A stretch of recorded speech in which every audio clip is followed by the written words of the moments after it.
नमस्कार, मैं अश्विनी कुमार। नरेंद्र मोदी सरकार ने 100 दिन का कार्यकाल पूरा कर लिया। इस दौरान कांग्रेस ने अच्छे दिनों की तलाश शुरू करने की बात कही है।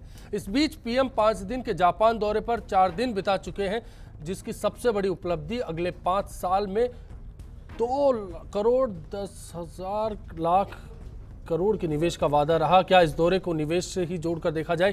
क्या एशिया में भारत की धाक इस दौरे के बाद और मजबूत होगी? मोदी के इस कदम को कामयाबी की पहली सीढ़ी क्या मान लिया जाए? क्या लव इन टोक्यो आर्थिक विकास दर को परवान पर ले जाने में कामयाब होगा? आज बिग फाइट में खास मेहमानों के साथ इसी पर बात होगी।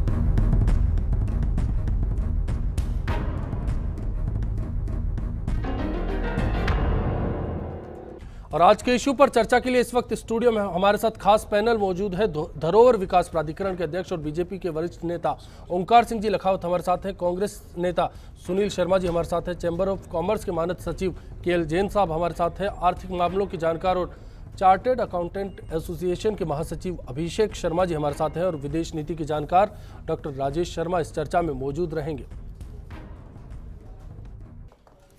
नरेंद्र मोदी जी जापान में संबोधित कर रहे थे कारोबारियों को। इस दौरान जो उनकी बॉडी लैंग्वेज थी एक बड़ा सवाल खड़ा करती है। क्या देश में रोजगार आएंगे? क्या कारोबार बढ़ेगा? क्या देश की आर्थिक विकास दर मजबूत होगी? मैं सबसे पहले ओंकार सिंह जी आपका रुख करूंगा। मैं आपसे जानना चाहूंगा, क्या देश में रोजगार ये 2,10,000 करोड़ जिनका जिक्र नरेंद्र मोदी कर रहे हैं ला पाएंगे? निश्चित रूप से जब विदेशी निवेश होगा और जब चाहे रक्षा का मामला हो, चाहे हमारे यहाँ के आधारभूत ढांचे के विकास की बात हो, ये जब पैसा यहाँ इन्वेस्ट होगा तो यहाँ के नौजवान आदमी को रोज़गार मिलेगा, पैसा बाजार के अंदर आएगा, भारत की अर्थव्यवस्था जो है वो उसमें से सुधरेगी। और कुल मिलाकर ये कह सकते हैं कि हिंदुस्तान एक तेज़ी से छलांग लगाने की स्थिति के अंदर आकर के खड़ा होगा। ये केवल मात्र वो नहीं, जैसे नरेंद्र मोदी जी की जनधन योजना प्रारंभ हुई, इसको सामान्यता लेकर के ना चले। जो ही बैंक के अंदर आपका अकाउंट खुला, आपका 1 लाख की बीमा हो गया। एक आदमी सब्जी बेचने वाला व्यक्ति रोजमर्रा 1,000, 2,000, 5,000 से काम चलाने वाला व्यक्ति कहाँ लोन की लाइन में खड़ा 6-6 महीने रहता था, कहाँ 24% और 48% के हिसाब से बाजार से उधार लाया करता था। आज उसके पास एटीएम कार्ड है, बैंक में जाएगा। कुल मिलाकर के ये कह सकते हैं कि जनता की सरकार जिसको कहते हैं, जनता के खजाने पर आम जनता का अधिकार जिसको कहना चाहिए, वह एक नए युग की शुरुआत हुई है। और निश्चित रूप से हम कह सकते हैं कि विदेशी निवेश, चाहे एफडीआई का मामला हो और चाहे अभी जापान के साथ में माननीय मोदी जी की जो यात्रा हो रही है उसके अंदर जो भारत में निवेश की बात कही गई है, मैं ये कह सकता हूं कि आने वाला 5 साल हिंदुस्तान में भारत को अग्रणी पंक्ति में ला करके खड़ा करेगा। आर्थिक दृष्टि से करेगा, उत्पादन की दृष्टि से करेगा, आधारभूत ढांचे के कारण से करेगा, रोजगार के अवसर के नाते कराएगा। और हम ये कह सकते हैं कि अब भारत केवल मात्र बाजार नहीं होगा, भारत में वो उत्पादन होगा ताकि दुनिया हमारे यहाँ पर आकर के चलिए ये एक बड़ी राह आपने दिखाई। राजेश जी, क्या भारत को और प्रधानमंत्री नरेंद्र मोदी को विदेश नीति के लिहाज से कामयाब कहा जा सकता है 100 दिन के कार्यकाल के बाद? 100 दिन के कार्यकाल से अलग हटके की अगर हम देखें तो भारत की विदेश नीति में जो एक आमूलचूल परिवर्तन हम देख रहे हैं, उस परिवर्तन के अंदर जो हमारे दक्षिण एशियाई देश हैं, खास तौर से जब हम बड़ों की तरफ नज़र रख रहे थे, अर्थात 2 जो हमारे विश्व के प्रमुख हैं, यानी संयुक्त राज्य अमेरिका और पूर्व सोवियत संघ रूस के रूप में, जब शीत युद्ध था उस टाइम हमारा ध्यान पूरा वहाँ केंद्रित था। आसपास जो हमारा दक्षिण एशियाई सहयोग संघ है, दक्षेश है, उन देशों को इतनी वरीयता या प्राथमिकता हम नहीं दे रहे और अलग अलग जिसके सामरिक कारण भी हैं। अभी यहाँ आपने देखा कि जो नेपाल है, उससे पहले प्रधानमंत्री ने भूटान की यात्रा की। भूटान की यात्रा करना, एक छोटे से देश को प्राथमिकता इतना देना, वो एक मैसेज देना है कि विदेश नीति के अंदर हमारे जो पड़ोसी देश हैं, सबसे पहले हम घर को संभालेंगे, अड़ोस पड़ोस को संभालेंगे, उसके बाद हम बाहर की बात करेंगे। भूटान की यात्रा की, भूटान के बाद नेपाल में आप गए, उसके बाद ब्रिक्स का हुआ। ये सारी चीज़ें इस बात का सूचक हैं कि हमारी विदेश नीति के अंदर एक बड़ा बदलाव आ रहा है। और वो एक पॉजिटिव बदलाव इसलिए भी है कि अगर देखें तो हमारी जो सीमाएँ हैं, उन सीमाओं पर पाकिस्तान के साथ हमारे कभी भी बहुत अच्छे मधुर रिश्ते जिनको केएल जैन साहब, क्या जो जापानी टेक्नोलॉजी की बात कर रहे हैं हम लोग, जिन पैसों की निवेश की बात कर रहे हैं, वो भारत की तकदीर और सूरत बदल पाएगा? आपने देखा होगा विभिन्न मापदंडों के द्वारा मोदी साहब ने हमेशा कहा है लेस गवर्नमेंट मोर गवर्नेंस। ये उसके प्रतीक हैं। आपने देखे होंगे कि आज के ब्यूरोक्रेसी के ऊपर भी आधार के माध्यम से टाइम पे आना, टाइम पे जाना, आउटपुट का होता है ना, आउटपुट जब मुल्क का बढ़ने लगता है, उत्पादकता की तरफ विशेष ध्यान जाता है, तो सब देश देखने को तैयार होते हैं। और यही वजह है कि जापान से आज आपने खबर पढ़ी होगी, जो अभी बता रहे थे आपने, फिगर्स भी बताए, 2,10,000 करोड़ रुपए का निवेश इंफ्रास्ट्रक्चर डेवलपमेंट में, हेल्थ सेक्टर के अंदर और टेक्नोलॉजी के अंदर। टेक्नोलॉजी में आज भी इलेक्ट्रॉनिक्स की टेक्नोलॉजी और टेलीकम्युनिकेशन टेक्नोलॉजी जैन में साहब, जापान अग्रणी है। आप तो कारोबारी हैं, क्या आपको संभव लगता है कि देश में इतना बड़ा जो निवेश है वो हो पाने का रास्ता है? बिजली, तमाम सुविधाएं हैं। देखिए, इस देश के अंदर निवेश ये 2,10,000 करोड़ ही नहीं बल्कि 200 लाख करोड़ के भी निवेश की संभावनाएं है। जितनी हमारी जनसंख्या है, जितना हमारा जोग्राफिकल फैलाव है और जितना हमारे यहाँ अभी उस ऊंचाई पर हमको पहुँचना है, इसमें इंफ्रास्ट्रक्चर की अभी भी हमारे यहाँ बहुत कमी है। आज के दिन भी हम 40% बिजली हमको आवश्यकता जो आज मूलभूत आज के निवेश के हिसाब से उसमें 40% की कमी है। निश्चित तौर के ऊपर जो अल्टरनेट सोर्स ऑफ एनर्जी है उसका बड़ा ज़बरदस्त स्कोप है। जापान की टेक्नोलॉजी बिल्कुल, नरेंद्र मोदी ने जिक्र भी किया, खासतौर पर सोलर पैनल की बात की उन्होंने। अभिषेक, आप किस तरह से देखते हैं इसको? अभिषेक जी, देखिए, मैं दो चीज़ों का विशेष यहाँ उल्लेख करना चाहूँगा। नंबर एक, जैसा कि जैन साहब और बाकी वक्ताओं ने बताया कि 2,10,000 करोड़ का निवेश इंडिया में आ रहा है जापान से। तो ऐसा नहीं है कि जापान पहली बार इंडिया में निवेश कर रहा है। मैं कुछ आंकड़े आपके सामने रखना चाहूँगा कि अभी तक जो एवरेज एनुअल निवेश हम लोग जापान का देखते थे वो करीब 6,000 करोड़ रुपए का होता था एनुअल निवेश। 5 साल में अगर आप मानते हैं इसको तो ये फिगर आता है 30,000 करोड़ रुपए, जो अभी 5 साल में हम लोग एक्सपेक्ट कर रहे हैं इसका 7 गुना 2,10,000 करोड़ रुपए, जो कि एक बहुत बड़ी उपलब्धि और बहुत बड़ी बात है। दूसरा मैं ये कहना चाहूँगा कि आज जो मोदी साहब जो कर रहे हैं वो बेसिक जो विदेश नीति है उनके बेसिक्स पे मोदी साहब आ गए हैं। यानी उनको लगता है कि अगर मैं बेसिक्स में अमेंडमेंट्स करूंगा और अपने बेसिक्स को स्ट्रॉन्ग कर लूंगा तो हमें कोई बहुत आमूलचूल परिवर्तन नहीं करना पड़ेगा और निवेश आ जाएगा। निवेश आएगा। छोटा सा एग्जांपल मैं आपको देता हूं। आप देखिए, पिछले 1 महीने के अंदर पेट्रोल की प्राइसेज में ऑलमोस्ट 8 से 10 रुपए की कमी आई है। अभी उन्होंने क्या किया है, मैं एनालाइज कर रहा था उस पूरी पोजीशन को, कि अभी तक हम लोग सऊदी अरब से बहुत अच्छी क्वांटिटी में पेट्रोल इंपोर्ट कर रहे थे। दूसरा, इराक से हम लोग इतना अच्छा इंपोर्ट नहीं कर रहे थे। जो आंकड़े मैंने एनालाइज किए हैं उसके अनुसार अब पिछले 1 महीने में हमने सऊदी अरब के इंपोर्ट को 6% कम कर दिया है और इराक के इंपोर्ट को 6% ज़्यादा कर दिया है। फ़र्क क्या पड़ा है? सऊदी अरब हमसे पेमेंट मांगता था यूएस डॉलर्स में, अभी हमको डॉलर्स कम खर्च करने पड़ रहे हैं, और जबकि इराक हमारे लोकल करेंसी में पेमेंट स्वीकार कर लेता है। तो आप कहीं देखोगे तो मोदी सरकार जो है वो बेसिक्स के ऊपर वर्क कर रही है, जिससे हमारी जो फॉरेन ट्रेड पॉलिसी है वो स्ट्रांग हो पाए और देश का आधारभूत विकास हो पाए। पहला मेरा सवाल, इतनी सारी बातें सुनने के बाद ये तो साफ तौर पर आप मानेंगे कि यूपीए विदेश नीति में कहीं ना कहीं नाकामयाब रही, कमजोरियां रही यूपीए सरकार की? देखिए अश्विनी, आपको अच्छी तरह समझना होगा कि लुक ईस्ट की जो पॉलिसी है वो कांग्रेस सरकारों की ही देन है। और मैं आपको उसी की बात नहीं, 1952 से मैं स्पेशली अगर जापान के कंटेक्स्ट में बात करें तो इंडिया ने 1952 के अंदर सैन फ्रांसिस्को कॉन्फ्रेंस से इसलिए अपने आप को विड्रॉ किया क्योंकि जापान की सॉवरेनिटी के ऊपर यूएस कंप्रोमाइज कर रहा था। हमारे बहुत पुराने रिलेशन है। आपको इस बात को अच्छे से अंडरस्टैंड करना पड़ेगा। जापान के अंदर, जापानी भाषा के अंदर भारत के लिए शब्द है तेंजुक, और तेंजुक का मतलब होता है हेवनली अबोर्ड।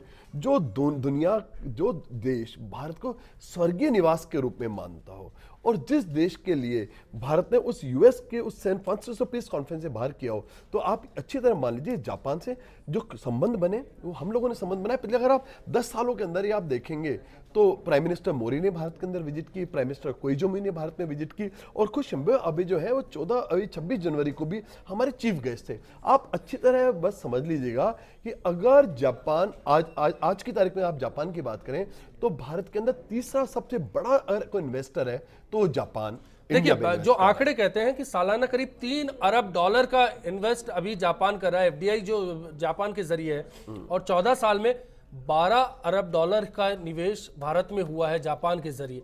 ये आंकड़े फिर क्या बयान करते हैं? नहीं, आपको ये आंकड़े मेरे में आपको करेक्ट करने चाहिए क्योंकि बिल्कुल दुरुस्त है। तो $2.5 बिलियन ज्यादा इन्वेस्टमेंट जापान से इंडिया में हुआ है, और इंडिया के अंदर जापान का तीसरे सबसे बड़ा इन्वेस्टमेंट अगर इंडिया के अंदर है तो जापान निश्चित तौर पर है। लेकिन एफडीआई की अगर बात की जा रही है, एफडीआई के रास्ते आप लोगों ने खोले, लेकिन उस मुताबिक वो पेमेंट्स भारत में नहीं हुए, वो निवेश नहीं हुए, और खासतौर पर निवेशकों ने रुचि नहीं दिखाई वादा करने के बाद। आप इस बात को अच्छे से समझ लीजिए कि खुद नरेंद्र मोदी की विजिट के ऊपर सोबो यूनिवर्सिटी के बहुत बड़े प्रोफेसर हैं मुकेश विलियम्स, उन्होंने अभी उन्होंने इसमें बारे में बहुत डीप स्टडीज की हैं कि मोदी की जो विजिट है उसको जितना कल हाइप बनाया जा रहा है वो सारे कुछ होंगे नहीं। और आपने न्यूक्लियर डील में देखा भी है कि नरेंद्र मोदी जिस आशा और विश्वास के साथ वहां गए थे, न्यूक्लियर डील को जापान ने बिल्कुल उनको डिनाई कर दिया है। वो उनका बहुत बड़ा फेलियर है। और जिस ढंग की आप इन्वेस्टमेंट की बात करें, वो इन्वेस्टमेंट कहां आ रहा है पहले आप उसको भी देखिएगा कि देखिए आप समझिएगा कि भारत की जिस डेमोग्राफी की बात की जाती है,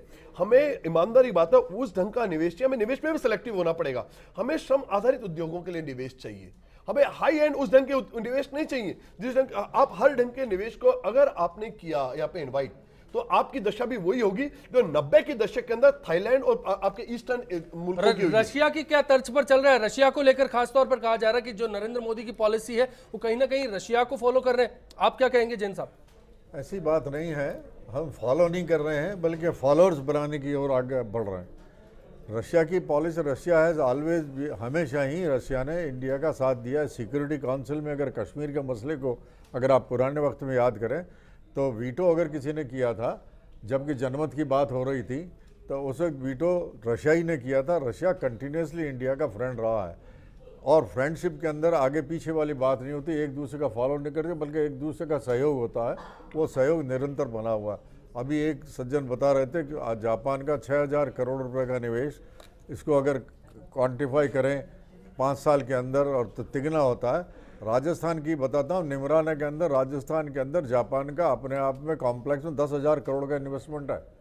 और दूसरा जो सेकंड फेज जापान का आने वाला है वो 10,000 करोड़ डॉलर्स का निवेश आने वाला राजस्थान इटसेल्फ में। तो अब रिसर्जेंट राजस्थान के तो आप गवाह रहे थे, वसुंधरा राजे के कार्यकाल में हुआ था, बड़ी तादाद में निवेशक आए थे, बड़े वादे हुए थे, क्या हुआ उसका? आपको लगता है कि वो वाली वो वादे नहीं होगी? वो वादे फलीभूत होते हैं। अनफॉर्चुनेटली सक्सेसिव गवर्नमेंट ने उनको परसू नहीं किया।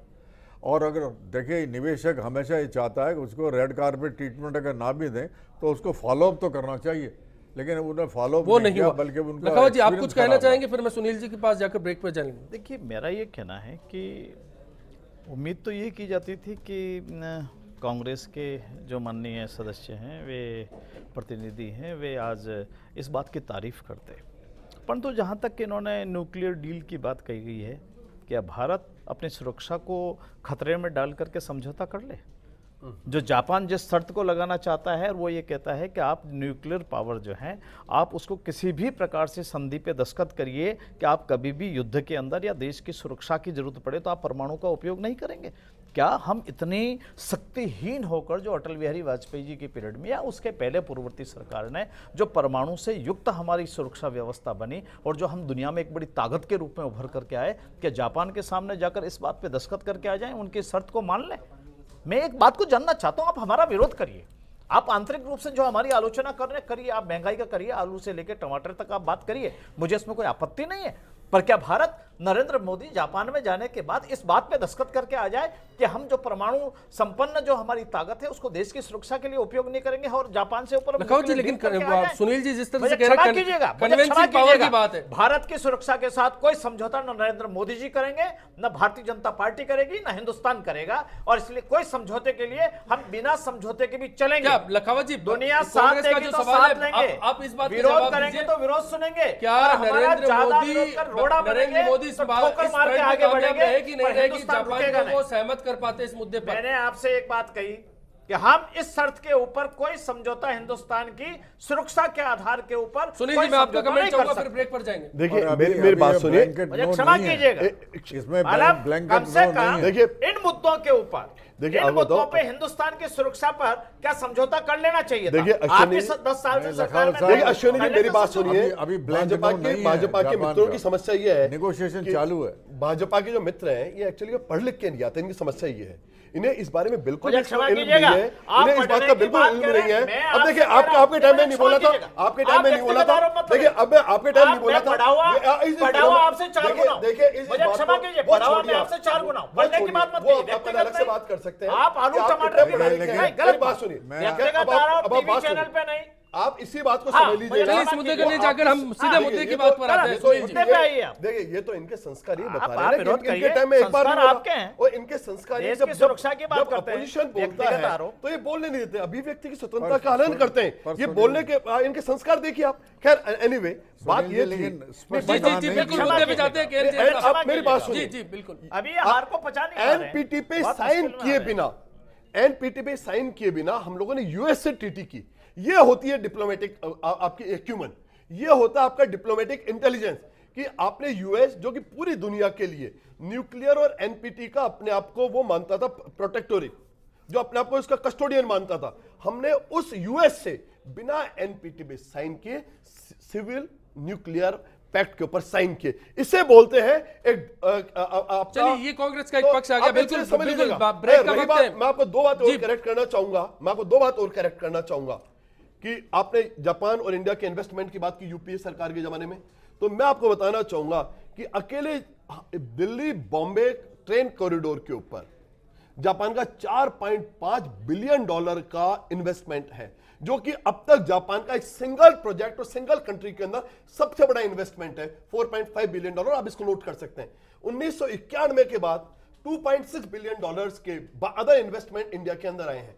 ये तो केवल बातें बना रहे हैं, केवल देखिए बातें बनाना है, मार्केटिंग करना है। चलिए इसका क्या सूरत हाल हो सकता है? बुलेट ट्रेन को लेकर बात की जा रही है, हाई स्पीड ट्रेन को। जी अश्विनी अंतिम बात, ब्रेक का मुझे लगातार कॉल हो रहा है। 100 दिन के अच्छे दिनों का जैसे हवा निकली है, जिस ढंग के सब्जियों के दाम, जिस ढंग के हर खाने आए ना ईडी बस के आलू में, दाम जिस ढंग से टमाटर बढ़ा दिया इन्होंने, जैसे उसकी हवा निकली है, जापान के इन्वेस्टमेंट की हवा भी निकल जाएगी, पता लग जाएगा। चलिए नरेंद्र मोदी का दावा है कि जापान भारत में अगर इन्वेस्ट करता है, निवेश करता है, तो 10 साल में जो जापान में कमा रहा है वो 2 साल में कमा सकता है। इसके क्या मायने हो सकते हैं, कारोबार पर इसका क्या इफेक्ट पड़ सकता है और रोजगार किस तरह से मिल सकता है, आर्थिक विकास दर भारत की इसको लेकर कहां बढ़ सकती है। ब्रेक के बाद इसी पर बात होगी, बने रहिए बिग फाइट लाइव के साथ। मेरे हिसाब से नरेंद्र मोदी अपनी विदेश नीति में कामयाब है। उनकी शुरुआत ही सार्क देशों के सभी जो प्रधानमंत्री है, राष्ट्रपति है, उनको बुलाने से अपने शपथ ग्रहण समारोह में उन्होंने अच्छी शुरुआत की है। उसके बाद उन्होंने विदेश मंत्री के रूप में सुषमा स्वराज को लगा के, और सुषमा स्वराज जो जग गई हैं देशों में। दूसरा, उन्होंने अपने पड़ोसी देशों के प्रति ज़्यादा ध्यान दिया है, जैसे भूटान है और नेपाल है। मुझे लगता है कि मोदी साहब ने जो ये कदम उठाया है बुलेट ट्रेन चलाने का, वो एक बेहतरीन ऑफर है इंडिया के लिए, क्योंकि आज तक कांग्रेस सरकार जो 10 साल से यहाँ भारत पे शासन कर रही थी, 10 साल से इनका जो चल रहा था उसमें उन्होंने कभी ऐसा कदम नहीं उठाया।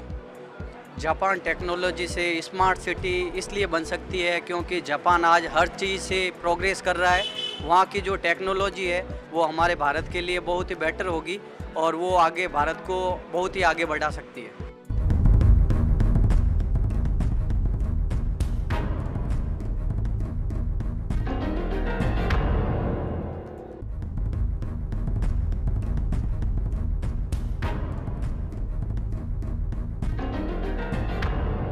देश में रोजगार बढ़ाएगा। आप अपनी राय हमारे वेबसाइट के साथ साथ फेसबुक और ट्विटर के जरिए भी बता सकते हैं। इस वक्त एक कॉलर है हमारे साथ श्री गंगानगर से, अरुण सोनी जी हमारे साथ हैं। बताएं अरुण जी, क्या सवाल है आपका? हाँ नमस्कार। देखिए, एक युवा होने के नाते, एक भारतीय होने का आज पहली बार गर्व होता है कि हमारा PM super action young man है। दूसरा, मेरा सुनील जी से एक सवाल है कि आर्थिक और विदेश नीति हो या भ्रष्टाचार हो या महिला सुरक्षा हो, आप ये मान क्यों नहीं लेते कि यूपीए इस चीज में नाकाम रही है? और लखावाजी साहब से ये एक आशा है कि क्या हम उम्मीद करें कि महिला आरक्षण बिल हो या महिला सुरक्षा बिल हो या महंगाई और रोजगार हो, जिसमें भी आम जनता को राहत मिलेगी? शुक्रिया बिग फाइट से जुड़ने के लिए। सुनील जी पहले इसका जवाब दें, फिर हम लोग आगे बढ़ेंगे। समझना पड़ेगा कि जब कांग्रेस ने देश का शासन संभाला तो उस टाइम में हम औपनिवेशिक एक व्यवस्था से हम बाहर निकल के आए और हमारे ही टाइम के ऊपर पूरी दुनिया की चौथी सबसे बड़ी इकोनॉमी इंडिया बनी। अगर आप पीपीपी की बात करें, जिसके बाद अभी नरेंद्र मोदी जी कह रहे थे $1 ट्रिलियन, इन्होंने नहीं सुना, हो सकता उन लोगों ने नहीं सुना हो, ये बात अलग बात है। बट भारत $4.5 ट्रिलियन की इकोनॉमी कांग्रेस शासन के अंदर बनी, और उस जगह से बनी जब देश के अंदर एक सुई भी नहीं बनती थी जी। जब हर चीज हम सुई भी मेड इन जर्मनी या जापान से इंपोर्ट करते थे, वो भारत अगर $4 ट्रिलियन, $4.5 ट्रिलियन की सबसे चौथी बड़ी इकोनॉमी, उस दावे पर क्या कहेंगे प्रधानमंत्री जी के, जो रेड कारपेट और रेड टेप दोनों में फर्क बता रहे थे? वो कह रहे थे गुड गवर्नेंस है इस सरकार में। देखिए, गुड गवर्नेंस की बात है तो आपको बताता हूँ, बातें करना बहुत एक आसान बात है, मगर आपको अगले कुछ दिनों के अंदर आपको इसका परिणाम आपको दिखेंगे। देखिए, अगर वो वास्तव में अगर गवर्नेंस देते हैं तो बहुत बहुत वेलकम है। इससे तो बड़ी कोई स्वागत योग्य बात ही नहीं। उन्होंने निवेशकों को उत्साहित करने के लिए, उनको आकर्षित करने के लिए 100 दिन के कार्यकाल का जिक्र किया है। देखिए, 100 दिन का जो कार्यकाल है वो आप भी जानते हैं, मैं भी जानता हूं किस ढंग से फेल्योर है, और उसके ऊपर तो मेरे राय में जनमत भी हो गया है। जो पिछले उपचुनाव हुए भाजपा का, कहीं आप भाजपा को जिस ढंग से जनता ने रिजेक्ट किया कि 100 दिन के अंदर किसी भी इतनी बड़ी हवा, पार्टी की हवा पहली बार निकली इतिहास के अंदर। अदरवाइज तो हनीमून में चुनाव हो जाते हैं 6 महीने तक। तो लखावत जी, जो दर्शक का सवाल था, निर्णय दे दिया, उसी से जुड़ा हुआ सवाल सुनील जी का भी। देखिए, मेरा ये कहना है, एक महत्वपूर्ण जो विषय है जिसमें परिवर्तन है, वो परिवर्तन ये है कि नरेंद्र मोदी जी ने एक बात कही कि आप आइए, आपके लिए स्वागत के रास्ते खुल गए और आपके लिए जो लाल फीताशाही है वो बंद हो रही है। परंतु एक बात ध्यान करिएगा, विदेशी निवेश के अंदर और विदेशी परचेजिंग के अंदर जितना यूपीए गवर्नमेंट में घोटाला हुआ, हेलीकॉप्टर खरीद करके रक्षा सौदे में लेके आए, उसमें दलाली खा गए। ये बॉफर्स खरीद कर लाए, उसमें दलाली खा गए। इन्होंने पनडुब्बी का समझौता किया, उसमें दलाली खा गए। हिंदुस्तान के बाहर का एक भी परचेजिंग गवर्नमेंट ऑफ इंडिया की नहीं है, इन्वेस्टमेंट का नहीं है, जिसमें इन्होंने दलाली नहीं खाई हो, जिसमें इसकी गवर्नमेंट में करप्शन नहीं हुआ। और तो और छोड़ो, खेल के फुटबॉल के मैदान में भी खा गए दलाली। हिंदुस्तान को नरेंद्र भाई की यदि उपलब्धि कह सकते हैं, इन्होंने सारे विश्व को आह्वान किया है, आइए करप्शन मुक्त यदि आपको यहां आना है तो आप भारत के अंदर इन्वेस्ट कीजिए। आपका फूटी कोडी भी लेने वाला हिंदुस्तान में कोई राजनेता नहीं मिलेगा, कोई सरकारी आदमी नहीं मिलेगा। सुनील जी कुछ कह रहे हैं, ये जो परिवर्तन है एक भ्रष्टाचार से समाप्त करके, और वरना माफ कीजिएगा, यूपीए की सरकार ने तो हिंदुस्तान को चाइना के फर्जी माल का डंपिंग ग्राउंड बना के लाके खड़ा कर दिया। खिलौने से लेकर, सुनील जी आप अपनी बात करें, फिर मैं जैन साहब के पास जाऊंगा, और मोबाइल तक मेड इन चाइना के अलावा हिंदुस्तान के अंदर सारा रास्ता खोल दिया। जो लोग शहीदों के कफन के अंदर कमीशन खा जाएं, जिनके राष्ट्रीय अध्यक्ष को पूरे देश ने, ये मुद्दा कहीं आरोप प्रत्यारोप में गौण नहीं हो रहा। मैंने, मेरे को ये बात समझ में आती, शहीदों के कफन में कमीशन खाने वाले लोगों के पास नैतिक अधिकार कहां से आ जाता है? मेरे को समझ में नहीं आता, जो लोग शहीदों के कफन को नहीं तो छोड़ते, आदमी जेल वो से लोग बोलने का हक कैसे? मैं मुझे समझ में नहीं आता जेल से बाहर अभी आया है, नैतिकता गई कहां से थी? जिस पूरे देश ने कॉमनवेल्थ ग्राउंड चोरी चकारी सारे हिंदुस्तान को खा गए आप बेच करके। पैसा आपकी करीमोजी खा गई। तो नहीं, मैं भगवान से कम नहीं।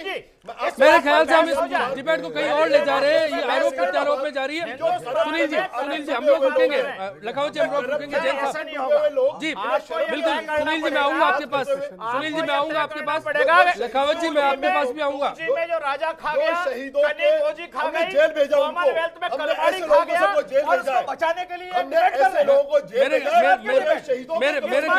खाने वाली पार्टी। मेरे ख्याल से हम लोग इस मुद्दे से भटक रहे हैं। जैन साहब मैं आपके पास आऊंगा। जी मैं माफी चाहूंगा। जी सुनील जी आपसे भी माफी चाहूंगा। हमारी हक नहीं है, विदेशी खरीद हुई, अश्वनी जी सुनना पड़ेगा। कैमरे के अंदर खाया पैसा जो सारे पूरे देश ने देखा। देखिए घोटालों को लेकर दोनों सरकारें अपने हाशिए पर हाथ रखिए, ना मार सकते हैं। लखावत जी मैं चाहूंगा, माफी चाहूंगा बिल्कुल। मैं जैन साहब आपके पास आऊंगा, जैन साहब मैं आपके पास आऊंगा। डेमोक्रेसी, डेमोग्राफी और डिमांड, ये मंत्र दिया जापान में पीएम ने, इसका क्या मायना हो सकता है कारोबारी के नाते? देखिए ऐसा है, हम बात करें सकारात्मक, हमको बात करनी है कि हमारे देश का पुनरुत्थान होना है। जी डेमोग्राफी, हमारे डेमोक्रेसी और डिमांड, इसका क्या उद्योगपति के नाते आप क्या मतलब मायने निकालते हैं? भारत की विश्वसनीयता कायम करनी पड़ेगी हमको।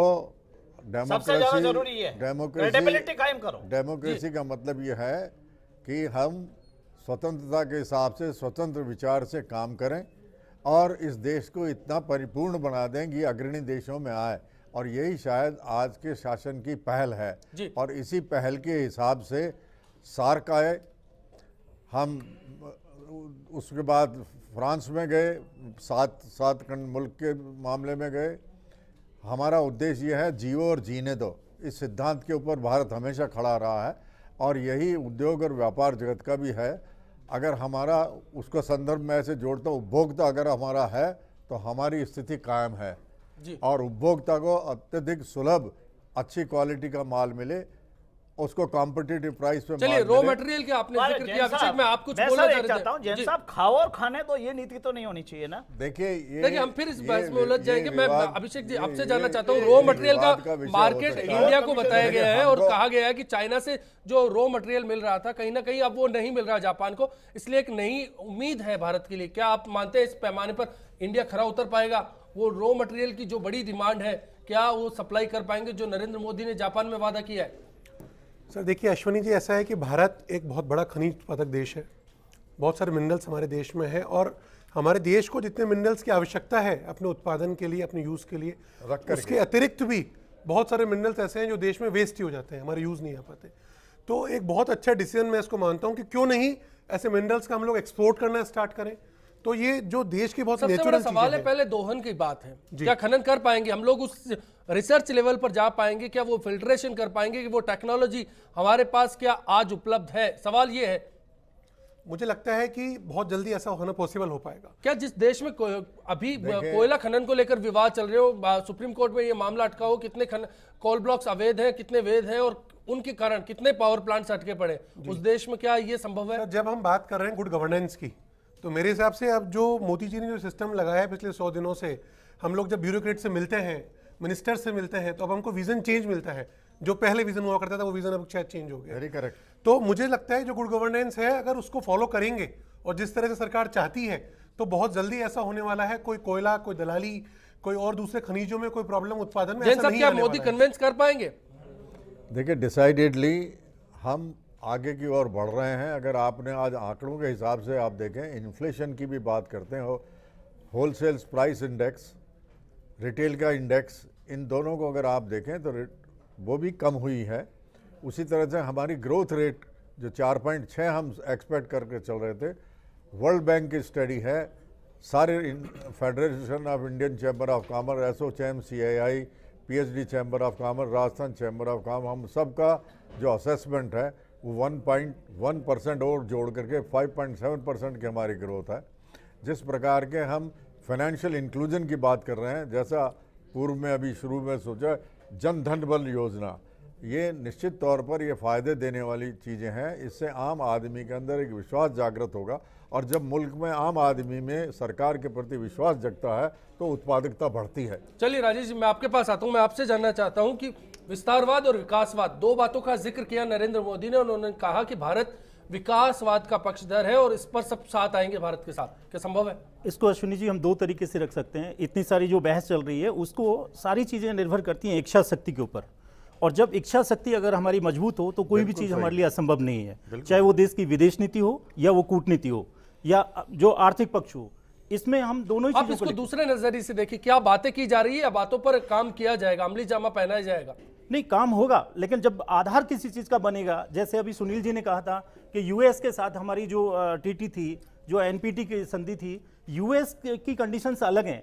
जापान जिसने हिरोशिमा और नागासाकी को भुगता है और उसका एहसास उन्हें आज तक है, तो वो जो जापान के अंदर उन चीज़ों को लेकर हम परमाणु करार इतना आसान हमारे लिए नहीं हो सकता। लेकिन हमें ये भी याद रखना है कि उन्होंने 6 कंपनियों पर, जापान के द्वारा भारत की वो 6 कंपनियां जो अंतरिक्ष और परमाणु के क्षेत्र में, उनसे उनके ऊपर लगा हुआ प्रतिबंध उन्होंने हटाया है। तो एक कदम दर कदम हम जब आगे बढ़ेंगे, HCL समेत 5 ऐसी कंपनियां हैं जिन पे अब HCL समेत 5 ऐसी कंपनियां और हैं जिनका पर प्रतिबंध हटने के बाद टेक्नोलॉजी इंपोर्ट करने का रास्ता खुल जाएगा। दूसरा उसका परिणाम आप देखें, चीन की जो प्रतिक्रिया है, वो कह रहे हैं कि जो आपकी ट्रेन है, बुलेट ट्रेन है, उससे अच्छी टेक्नोलॉजी हमारे पास है। आप क्यों बीच में, जब आप क्यों से तात्पर्य है कि उनके ऊपर इसका सीधा सीधा असर पड़ रहा है, चीन के ऊपर। चीन और भारत दोनों की सीमाएं, जैसे कि आपने देखा है कि जो ये जंग कहीं एशिया में सुपर पावर होने की तो नहीं, एशिया में सुपर पावर के अलावा एक नए जो समीकरण बन रहे हैं सामरिक रूप से, वो अगर हम देखें तो ऑस्ट्रेलिया, अमेरिका और जो समीकरण है वो भारत के साथ जापान, इन सबका अब ट्रायंगल। अमेरिका हमें आतंकवाद के कारण चाहते हुए और ना चाहते हुए भी भारत उसकी मजबूरी होगा कि जो भारत के साथ जो रूस के संबंध में, साथ है, जापान साथ है, तो कहीं ना कहीं प्रेशर बिल्डअप किया जा रहा है चाइना पर। जापान और चीन की दोनों की सीमाओं का जो कहा गया है, किस तरह से आप मानते हैं, भारत की कमजोरी या फिर चाइना की ज्यादा मजबूती ऐसी है कि उसके कारण ये देश हमारे साथ आ रहे हैं? नहीं, भारत की कमजोरी नहीं, ये हमारा एक अवसर है हमारे सामने, और उस अवसर को बढ़ाने के लिए। चलिए सुनील जी, आप अपनी बात कहें, फिर ब्रेक पर जाएंगे। नहीं, मैं आपको बताता हूँ अश्विनी, आप अच्छी एक बात समझिएगा कि पहली बात तो है कि इस पूरी यात्रा को थोड़ा सा ओवर एग्जेजरेट करने की बात की जा रही है इन सब चीज़ों के थ्रू। जैसे एक डिफेंस की बात ही करें तो जापान के अभी भी केवल पूरी दुनिया में केवल 3 ही मुल्कों से डिफेंस पैक्ट है। उसमें से इंडिया उसमें से एक है, एक ऑस्ट्रेलिया और एक यूएस है। तो पहली बात तो जापान से हमारे बहुत ही अंतरंग संबंध पिछले कई सालों से चल रहे हैं, लगातार हम डेवलप हो रहे हैं। मैंने अभी बताया कि केवल 10 साल के अंदर ही 3 हमारे प्रीमियर्स वहां गए, 3 उनके प्रीमियर्स इंडिया में आए। लगातार उनके हम सबसे बड़े फ्रेंड बने हुए हैं, सबसे बड़े मित्र। आपके लिहाज से इस दौरे में ऐसा कुछ खास नहीं है? नरसिंहा राव के जमाने से ही लुक ईस्ट की जो पॉलिसी चली, उसके बाद से जापान से हमारे रिलेशन बहुत ही कॉर्डियल है, बहुत एक्स्ट्रा ऑर्डिनरी है लगातार। और सच्ची बात है शिंबे आबे तो इनको इंडोफाइल बोला जाता है। ये भारत के सबसे बड़े प्रेमी प्रधानमंत्री के रूप में पूरी दुनिया के जितने प्रीमियर्स हैं उनमें ये जो बता रहे हैं उस दौरे में उस हिसाब से नरेंद्र मोदी कुछ नया नहीं करके आ रहे हैं। जो चल रहा है वो इतिहास का हिस्सा है और उसी को दोहराया जा रहा है। ब्रेक का वक्त है, ब्रेक के पर रुकेंगे, ब्रेक के बाद जब लौटेंगे इस चर्चा को जारी रखेंगे। इस दौरे के कितने मायने हो सकते हैं और कैसे ये भारत के लिए फायदेमंद साबित हो सकता है, बने रहिए। नरेंद्र मोदी ने पिछले अपने प्रधानमंत्री बनने के बाद में शायद जितनी विदेश यात्रा देश नरेंद्र मोदी ने की है, आज तक के किसी भी प्रधानमंत्री ने इतने कम समय में इतनी यात्रा नहीं की। और उन्होंने कल जो भूटान में विभिन्न जो एक उन्होंने लोगों को ड्रीम जो सपना बताया था देश को प्रधानमंत्री बनने से पूर्व, उन सभी को सपने को साकार करने के लिए उन्होंने जो जापान से जो समझौते किए और जो भी वो व्यापार में जो समझौता किया या अपने यहाँ पे निवेश करने की जो बातें की, उससे लगता है कि वास्तव में यहाँ पे बुलेट ट्रेन और जो भी गंगा की सफाई और जो परियोजनाएं जो उन्होंने अपने को हमें जो सपना बताया था वो शायद साकार हो सकता है। यूपीए सरकार ने विदेश नीति में आर्थिक सहायता के लिए जो भारत की तरक्की होनी चाहिए वह उन्होंने इसकी देश की स्थिति डगमगाने वाली स्थिति में पैदा हो गई है। नरेंद्र मोदी सरकार में इस चीज़ का वास्तव में परिवर्तन हुआ है। और पूर्व जो सरकारें थी यूपीए की थी, जिन्होंने विदेश नीति का कार्यक्रम किया, उसमें वास्तव में भारत की स्थिति दयनीय रही है।